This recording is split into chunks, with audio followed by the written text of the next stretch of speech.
All the prophets brought the same message. Have you read any of the prophets who lived before Muhammad? No, If you actually haven't read any of the prophets who came before Muhammad, I'm how do not you know supposed to. Muhammad?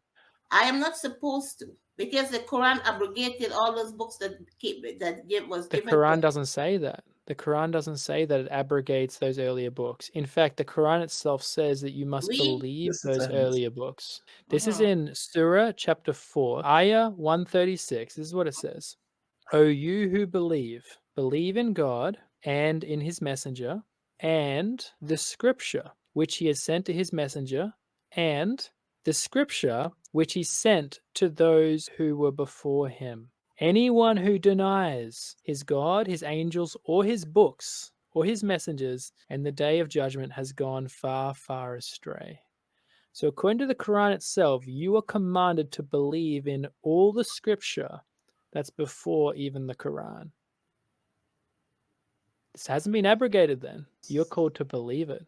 And if you go and read those books, which I've done, we see in there that the way to heaven is not by good works, it's through faith. That's what the prophet said. Even Abraham was declared righteous purely by faith.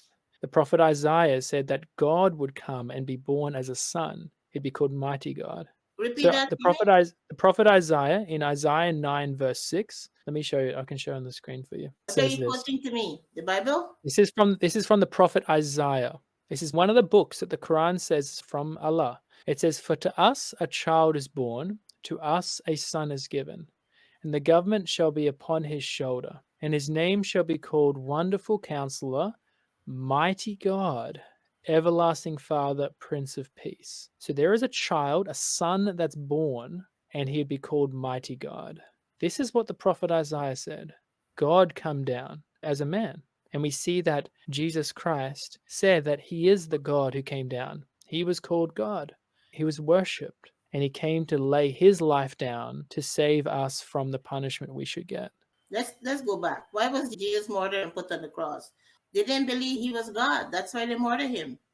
Yeah, the unbelievers, they weren't willing to believe in the words of Jesus, even though he definitely proved himself to be true. And they understood that. They even saw how he'd raised Lazarus back to life, and they wanted to put both him and Lazarus to death because people were going away and believing in Jesus. There was even a high priest. The high priest at the time, Caiaphas, said, "It would be better that one man dies for the nation rather than the whole nation perish." And so they understood Jesus is who he says he is, and people are going away and believing in him. And we want to stop him because we just don't want to lose our position as a nation, the Jewish nation, under the Romans. And so that's why they got rid of him. And interestingly, one man dying for the nations, well, that's exactly what Jesus did. He died on behalf of sinners. Anyone who would trust that Jesus died for their sin, they get forgiven and they get to go to heaven, which I'm hoping is going to be you.